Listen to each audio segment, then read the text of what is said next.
Hola, soy Cristina Burneo Salazar y aparezco aquí hoy en este 8M para agradecer a todas las mujeres, personas disidentes de muchas maneras que me han apoyado en este año.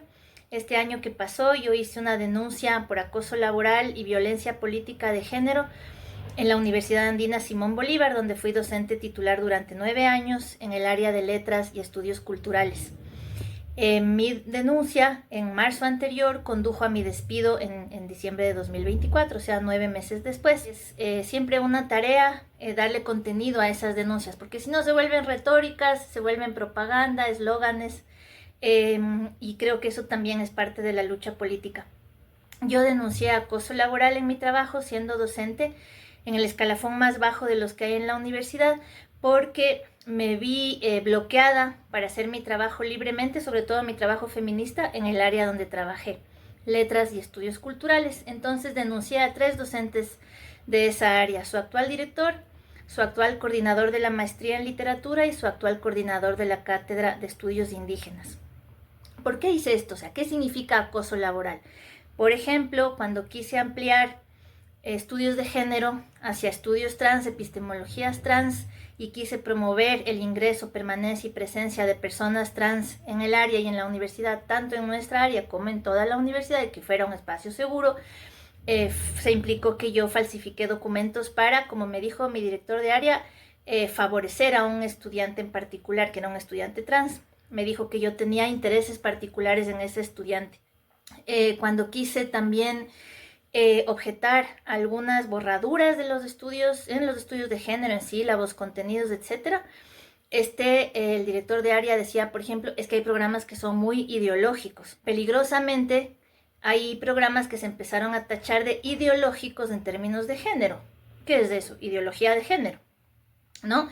Que es una enunciación que usan los grupos antiderechos. El acoso laboral en mi caso fue una forma de persecución ideológica para sofocar esto, ¿no? En algunos casos con agresiones más directas, como el momento en que se implicó que yo había falsificado papeles para favorecer a un estudiante en 2020, en otros momentos de maneras disfrazadas de debate académico, que en realidad eran imposiciones ideológicas conservadoras, por ejemplo, llamar ideológicos de algunos programas, cuestiones que eran demasiado políticas. En algún momento mi director de área me dijo, es que los estudios de género al ser interdisciplinarios no tienen rigor, hay que devolverles rigor de alguna manera, ¿no? Por ejemplo, invitando a un psicoanalista lacaniano que ha tenido posiciones públicas transfóbicas a dar clases en el programa, ¿no? Entonces, para hacer eso tienen que bloquear a una docente, ¿verdad? Tienen que restringir la comunicación, hacerle ley del hielo, como se suele decir, ¿no es cierto? O sea, hacer el vacío. Entonces, privar a una trabajadora de su herramienta principal de comunicación, que es reuniones, correos electrónicos, deliberación, eso yo no lo tuve ya en los últimos años. En esto también el coordinador de la maestría en literatura tuvo un papel importante al hacer el vacío a mi alrededor, o sea, dejar de hablarme, pero por ejemplo pedirle al rector que me pidiera informes perentorios siempre urgentes sobre mi trabajo. Entonces mi trabajo estuvo durante largo tiempo bajo un escrutinio desmesurado, desde el rector hasta los profesores, ¿no? Tenía que dar cuentas de todo. Se cuestionó incluso en un momento dado que tuve una emergencia médica, tuve un cáncer de piel, por suerte que se controló pronto, pero en algún momento tuve una emergencia médica, se me zafó un punto una mañana y no pude ir a una reunión. El director de área me dijo, qué raro, pero de noche presentaste un libro. Y dije, claro, la emergencia fue en la mañana. Entonces ni siquiera con cuestiones delicadas de salud tuve la menor consideración de ninguno de estos docentes a los que he mencionado. Todos coincidentemente me retiraron la comunicación, no porque yo quiera ser amiga de ellos, sino porque es un derecho laboral poder comunicarse libremente y respetuosamente, ¿no es cierto? No siempre o casi nunca tuvieron argumentos consistentes, entonces yo me imagino que por eso cancelaron el debate académico y vino la imposición de modos de trabajar, ¿no? Una comunicación muy hostil y luego amparada por el rector de la universidad. O por ejemplo, que yo reclame tener libertad de cátedra y que el director de área me responda, tú eres demasiado sensible. O sea, con eso ya estoy explicando bastante claro cómo se expresa, ¿no es cierto? Una persona que, no sé, está atravesada por la misoginia o ciertas fobias y no puede de verdad trabajar sin expresar sus prejuicios. ¿no? El tratamiento hostil del coordinador en la maestría en literatura terminó en el hecho de que yo solo trabajaba con mi compañera secretaria para coordinar mis clases, absolutamente nada con el coordinador, ¿no? Esto de paso me hace mencionar otro derecho laboral. Cuando los docentes sobrecargan a las secretarias con trabajo, cuando ellos ganan 4 veces más, eso también es una expresión de abuso laboral. Esto fue lo que denuncié. El rector y la directora de la jefa de recursos humanos tenían mi denuncia, que era confidencial. Se la entregaron al director de mi área y con eso él habló con estos otros profesores y un cuarto profesor del área de comunicación al que yo había señalado por actos suyos que me afectaron directamente hace mucho tiempo, cuando yo tenía 23 años, en el año 2001, cuando fue parte de una campaña de difamación por correo electrónico que decía que yo había ganado el premio de literatura Aurelio Espinosa Polit porque me había acostado con uno de los jurados en ese momento, teniendo yo 23 años, o sea, poquito menos de la edad que tendrán sus alumnas en este momento. Y fue capaz de hacer esto. Entonces señalé a ese profesor, les dije a los docentes de mi área, no voy a trabajar con él porque hizo esto, que es muy grave, en el año 2001, aunque fuera hace mucho tiempo. Y también objeté la presencia de agresores como docentes, invitados como docentes en la maestría de literatura. Entonces fui llamada conflictiva, se ignoró mis denuncias y como todas sabemos, cuando una profesora da una denuncia, una alerta o pide una investigación, no escucharla es una falta muy grave, está hasta en el COIP, es omisión de denuncia. Entonces estos profesores se juntaron, me denunciaron por difamar su honor, por faltar a su dignidad, y entre todos presentaron una denuncia al rector de la universidad. Allí pedían la separación de mis funciones y una disculpa pública a ellos, a los agresores. El rector, risiblemente también, pero insólitamente, en lugar de tramitar mi denuncia por acoso laboral, tramitó la de ellos de manera súper ágil, ¿no? Entonces yo fui investigada en la Universidad Andina, en mi propia institución, por mis propios colegas. Hubo colegas que aceptaron conformar la comisión de acoso que me juzgó y me sancionó. Al final la sanción era que yo me disculpara con estos docentes a su satisfacción, como el rector lo redactó. Entonces emprendí acciones constitucionales, una acción de protección que ahora está en apelación en la Corte Provincial. Después, apenas pudieron, me despidieron el día 5 de diciembre, ya es famoso ese correo que circuló con mi despido que dice que viva Quito, porque era el 5 de diciembre, y lo particular del oficio es que decía: usted se fue porque usted quiso, por mutuo acuerdo, ¿no es cierto? Pero es un despido intempestivo. Les expresé eso en un correo y al lunes siguiente ya no tuve acceso a nada de mis claves, me despojaron de mis claves, etc. También sé que hay muchas personas dentro de la universidad que han sido tan solidarias, que son críticas, que emprenden sus propias luchas, que han vivido maltratos de profesores, de los coordinadores de programas, que son abusivos, que ponen muchísimo trabajo sobre las secretarias y ellos no hacen nada y ganan mucho más, que tienen la ley del mínimo esfuerzo, que han mandado a sus secretarias a recoger ropa en Martinay sin a comprarles café o hacerles cosas personales, que gritan, entran y gritan. No entiendo por qué en la Universidad Andina hay una cultura así de profesores, hombres que gritan a las mujeres como si no pasara nada, sobre todo hombres, también mujeres, ¿no? Pero sobre todo hombres. Entonces todo esto sucedió. Yo apelé a la sanción en la que me tenía que disculpar. Nunca me iba a disculpar jamás, a ningún costo, pero de todas maneras apelé. El Consejo Universitario de la universidad ratificó mi sanción en un comunicado que firmaron directores de área y directoras que yo consideraba personas críticas, pero que no lo son, porque accedieron a firmar una ratificación de sanción de una docente que denunció acoso y fue denunciada y acosada institucionalmente. O sea, este comunicado fue, y son públicos todos, también están en las redes de la universidad. Esto también es una extensión del acoso institucional. A mi despido no me indemnizaron en nada, no me pagaron ni siquiera los valores que ellos consideraban que eran de renuncia, no me indemnizaron, ni siquiera me han devuelto mi fondo de jubilación, que es un fondo privado que yo no entiendo bien cómo funciona, pero la Universidad Andina tiene un fondo que producirá intereses y produce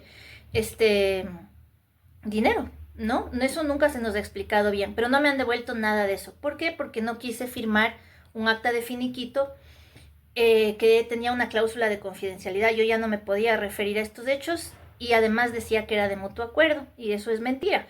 Y antes de eso ya me había amenazado el fundador de la universidad, Enrique Ayala Mora, en una asamblea en el mes de octubre, donde fui atacada por varios docentes, y me dijo: les vamos a esperar con el personal de seguridad en la puerta, porque me declararon enemiga de la universidad, junto con intervenciones de otros docentes, ¿no? Yo fui estudiante en la universidad y recuerdo muy bien los maltratos de esos docentes. Y sin embargo, tuvieron los arrestos de expresarse en una asamblea defendiendo a la institución y diciendo, por ejemplo, que nuestra denuncia, que se ha vuelto colectiva, viene de grupos marginales que no tienen importancia. Y tan poca importancia tenemos que la universidad, como reveló ese mismo día en la asamblea, contrató un estudio de métrica para medir el impacto en las redes sociales que nuestra denuncia había tenido, y tuvimos un gran alcance. Alcanzamos a más de 3 millones de usuarios, porque la gente se indigna cuando hay acoso laboral, maltratos, y porque yo pertenezco a los movimientos sociales. Y estas son luchas construidas mucho más allá de mí. No se trata de mí, se trata de acoso laboral, persecución ideológica y violencia política de género. Entonces, bueno, en esa asamblea donde se expresaron tanto, presentaron este estudio de métrica de la empresa Escopusa. Esos estudios no son baratos, todos lo sabemos porque es una empresa que se conoce. También sabemos que han contratado a un asesor reputacional, o sea, un asesor, perdón, especializado en crisis reputacionales. Eso no es nada barato. Con eso ya hubieran podido pagar mi indemnización. Y además han contratado a abogados defensores de una empresa esclavista como Furukawa, y defensores también y aliados de conocidas personas antiderechos que trabajan con Amiki Curiae, ¿no? Cuando hay causas transfóbicas, por ejemplo, para prohibir a niñas trans que cambien de identidad o de nombre, etc. No sé si han gastado entonces en una docente tan irrelevante y en una denuncia tan espuria más de $50,000.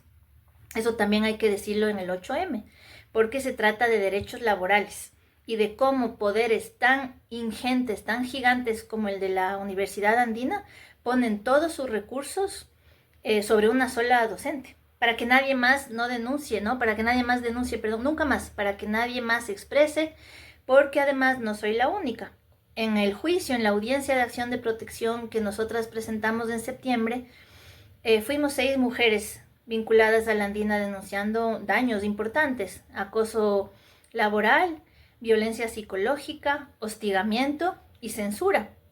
Mi colega Karina Marín, por ejemplo, nos contó cómo otro docente del área, aparte de estos 3, el coordinador de la otra maestría, le pidió que en un descriptor de materia no incluyera la palabra cuerpo ni género. Intervinieron también 3 abogadas que habían trabajado en la Procuraduría de la universidad, una de ellas despedida, otra que había vivido violencia psicológica y otra que se fue por violencia misma, ¿no?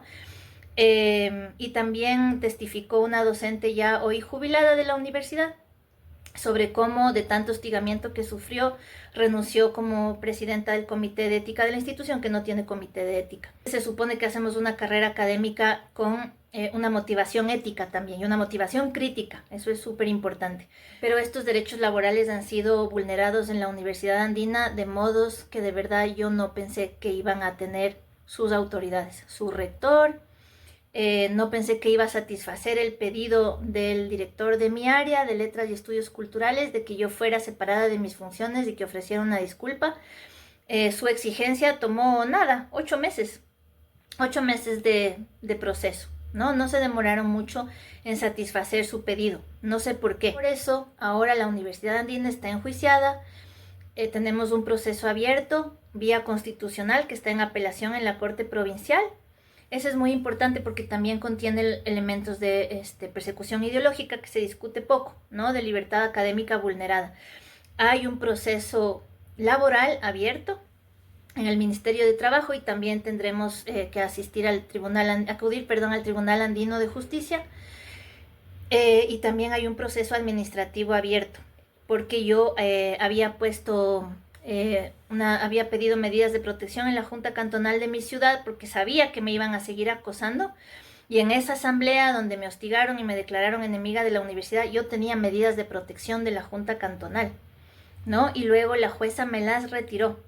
Entonces vamos a protestar también contra la jueza, porque no puede ser que las mujeres que vayamos a las unidades judiciales de violencia luego nos veamos despojadas de medidas sin que se verifiquen nuestras condiciones de trabajo o las condiciones en que estamos cuando pedimos medidas de protección, que por algo será. Entonces la universidad ahora está enjuiciada y además mi denuncia interna por acoso laboral, la que hice en marzo, que se tramitó apenas me parece que a fines de agosto, cuando la norma señala 2 días, porque es urgente, ¿no? Siempre. Esa denuncia está abierta, pero la universidad no ha respondido. Sé que se conformó otra comisión. Esa comisión tenía 20 días laborables para conocer el proceso y ahora ha pasado otra vez, han pasado 9 meses. Entonces no puede ser que las trabajadoras no tengan ninguna protección en las universidades. Sé que el estamento administrativo tiene mayores vulnerabilidades que docentes con muchos privilegios. Y también he podido ver eso, ¿no? Cómo la gente adentro está muy descontenta, viven abusos laborales todos los días y todo el miedo que tienen, ¿no? Entonces, romper el silencio también es una forma de solidaridad, aunque no todas estemos de acuerdo con los modos en que hacemos nuestras denuncias. Y por eso quería expresarme y agradecer al grupo, al colectivo de abogadas que se ha formado en este caso, que son compañeras muy queridas de la Alianza de Organizaciones por los Derechos Humanos, del CIDDT, de Surcuna y Juan Pablo Albán. ¿Cuánto se necesita para hacer justicia? Un montón. Entonces, estas son las personas que llevan los procesos, que llevamos, ¿no? Juntas, y está el colectivo Protervas que se formó para este proceso, que ha sido de un sostenimiento increíble, no solo a mí, sino a otras personas que han vivido violencia en universidades. Y todo eso lo estamos convirtiendo en pedagogía, conocimiento y lucha política, y por eso quería agradecerles. Y aquí seguimos.